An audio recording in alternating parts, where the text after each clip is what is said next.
Antara tahun 1986 dan 1991, 10 wanita ditemukan tewas di sawah-sawah Korea Selatan. Pembunuhnya tidak pernah tertangkap. Selama 33 tahun, kasus ini menggerakkan 2 juta hari kerja polisi, lebih dari 21.000 orang diperiksa, 40.000 sidik jari dikumpulkan. Tapi hasilnya, nol. Tidak ada satupun tersangka yang cocok. Kasus ini begitu mengerikan sampai sutradara pemenang Oscar, Bong Joon-ho, mengangkatnya menjadi film legendaris, Memories of Murder. Tapi yang paling mengerikan bukan pembunuhannya. Seorang pemuda berusia 22 tahun disiksa polisi sampai mengaku dan dipenjara selama 20 tahun untuk kejahatan yang tidak pernah dia lakukan. Hari ini kita bongkar seluruh kisah pembunuh berantai Hwaseong. Dari pembunuhan pertama sampai satu tes DNA yang mengubah segalanya. Kalau kamu suka konten misteri Korea seperti ini, pastikan kamu sudah subscribe dan nyalakan lonceng notifikasi. Hwasong, sebuah kabupaten kecil sekitar 43 km di selatan Seoul. Di tahun 1986, tempat ini dikenal sebagai daerah pertanian yang tenang. Sawah membentang luas, jalan-jalan sepi di malam hari, dan semua orang saling mengenal. Tapi pada tanggal 15 September 1986, ketenangan itu hancur. Seorang wanita berusia 71 tahun ditemukan tewas di sebuah sawah. Tubuhnya diikat, dicekik, menggunakan stocking miliknya sendiri. Polisi menganggapnya sebagai kasus biasa, pembunuhan tunggal di daerah pedesaan. Tidak ada yang menyangka ini baru permulaan. 1 bulan kemudian, korban kedua, wanita 25 tahun. Metode yang sama, dicekik dengan pakaiannya sendiri. Lalu korban ketiga, korban keempat. Dalam waktu 3 bulan saja, 4 wanita tewas dengan cara yang identik. Polisi akhirnya sadar, ini bukan pembunuhan biasa, ini pembunuh berantai. Dan yang membuat kasus ini semakin mengerikan, tidak ada pola usia. Korban termuda berusia 13 tahun, yang tertua 71 tahun. Seorang remaja, seorang nenek, seorang ibu muda, semua wanita, semua diserang saat pulang ke rumah di malam hari, semua ditemukan di sawah atau semak-semak. Tanda tangan si pembunuh selalu sama, dia menggunakan pakaian korban sendiri, stocking, bra, atau kaus kaki, untuk mencekik mereka sampai mati. Dia tidak membawa senjata, dia menggunakan apa yang ada di tubuh korbannya. Selama 5 tahun, dari 1986 sampai 1991, 10 wanita tewas. Seluruh Korea Selatan ketakutan. Wanita tidak berani pulang sendirian setelah gelap. Kasus ini menjadi mimpi buruk nasional.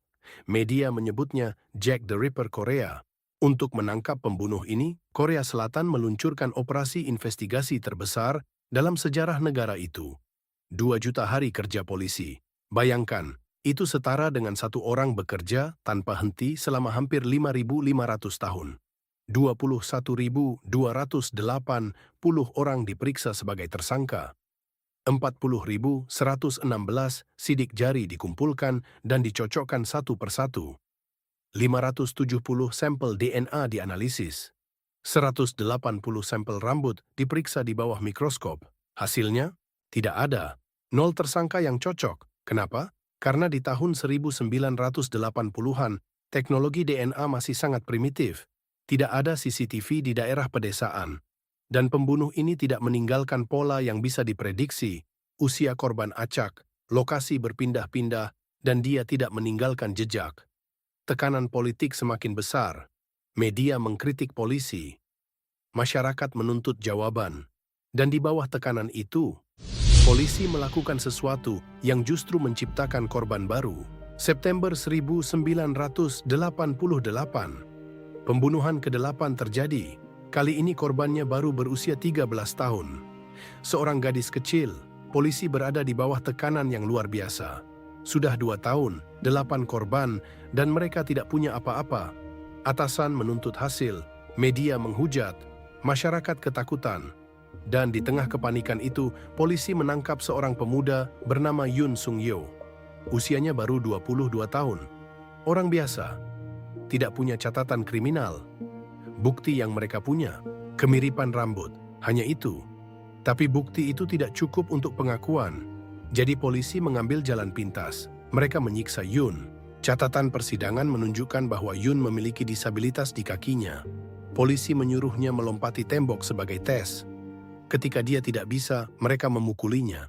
Mereka menyiksanya selama berhari-hari. Sampai akhirnya, Yun yang tidak bersalah itu menandatangani pengakuan palsu. Yoon Sung-yeol divonis penjara seumur hidup.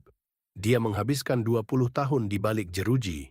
20 tahun. Selama itu, ibunya meninggal dunia tanpa bisa melihat anaknya bebas. Bayangkan, kamu berusia 22 tahun. Kamu tidak melakukan apapun, tapi polisi menyiksamu sampai kamu mengaku membunuh seseorang, dan kamu kehilangan 20 tahun hidupmu di dalam penjara. Dan polisi yang menyiksa Yoon, mereka tidak dihukum. Mereka justru mendapat promosi dan penghargaan karena berhasil menangkap pembunuh.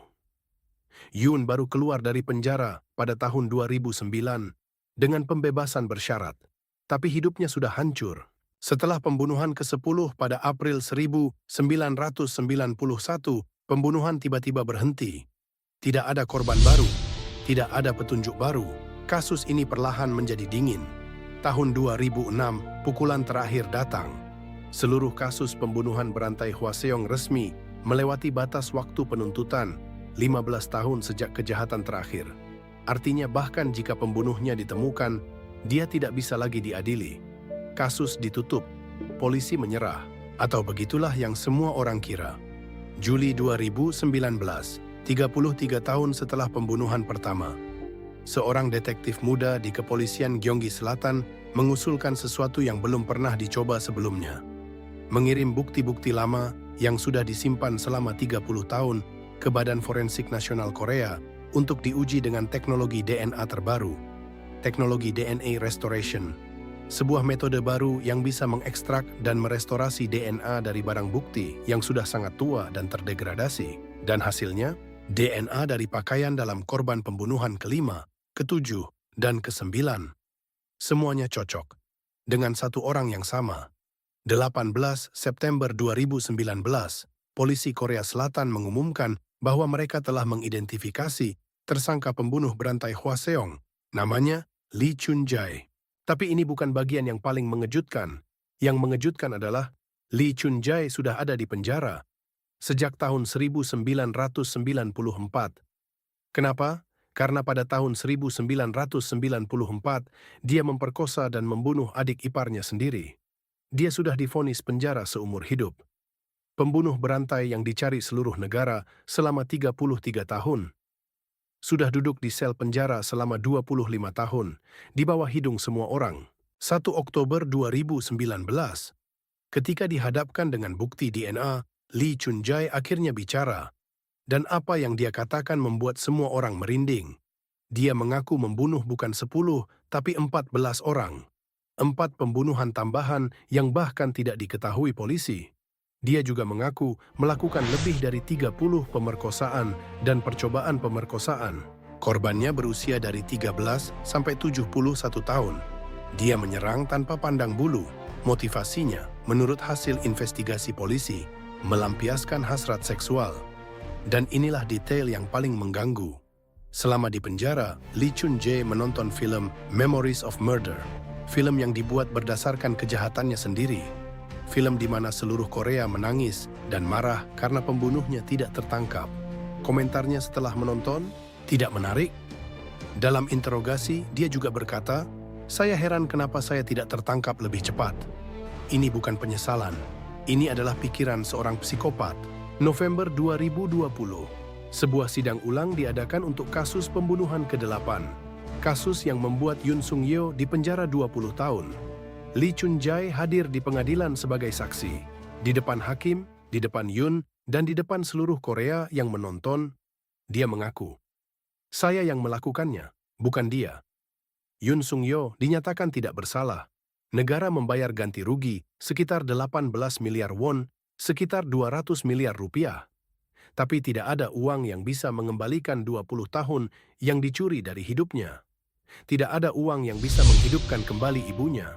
Dan Lee Chun-jae, dia tidak bisa dituntut untuk 14 pembunuhan itu. batas waktu penuntutan sudah lewat sejak 2006. Dia tetap di penjara seumur hidup, tapi hanya untuk kasus adik iparnya. Polisi yang menyiksa Yun dan memaksanya mengaku, tidak ada satupun yang dihukum. Tapi kasus ini tidak sia-sia. Pada tahun 2015, Korea Selatan menghapus batas waktu penuntutan untuk kasus pembunuhan. Sayangnya aturan ini tidak berlaku surut. Kasus pembunuh berantai Hwaseong mengubah Korea Selatan. Database DNA diperluas, ilmu forensik dimodernisasi, dan undang-undang diperbarui. Tapi untuk 10 korban yang kehilangan nyawa dan untuk Yoon Sung-yeol yang kehilangan 20 tahun hidupnya, keadilan datang terlambat. Dalam adegan terakhir film Memories of Murder, aktor Song Kang-ho menatap langsung ke kamera. Sutradara Bong Joon-ho pernah menjelaskan makna adegan itu. Dia menatap penonton, karena mungkin pembunuhnya ada di antara mereka. 16 tahun setelah film itu dibuat, kita akhirnya tahu siapa yang dia tatap. Kalau kamu penasaran dengan misteri Korea lainnya, tonton video kami tentang kasus Frog Boys, 5 anak yang hilang di Gunung Korea dan tidak pernah ditemukan. Linknya ada di layar sekarang. Jangan lupa subscribe dan nyalakan lonceng notifikasi supaya kamu tidak ketinggalan video berikutnya.